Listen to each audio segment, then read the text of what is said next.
পোড়ামা থানের পাশাপাশি দুটি মন্দির বা রত্ন মন্দির আছে।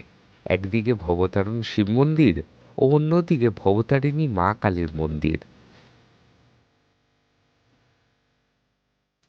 শোনা যায় এই দুটি মন্দিরের প্রতিষ্ঠাকাল 1825 সালে।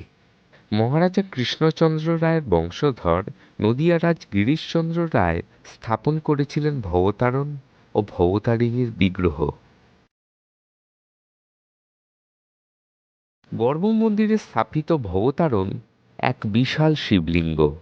এই শিবলিঙ্গ সম্পর্কে প্রচলিত আছে পরম্পরাগত ইতিহাস।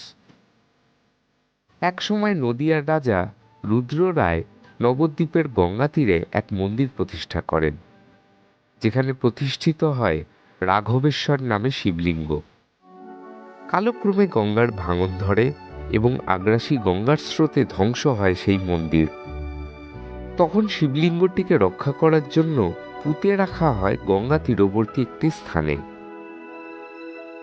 পরবর্তীকালে রাজা গিরিশচন্দ্র পোড়ামাতলার পাশে রত্ন মন্দিরে সেই শিবলিঙ্গটিকে প্রতিষ্ঠা করেন ভবতারণ নাম দিয়ে।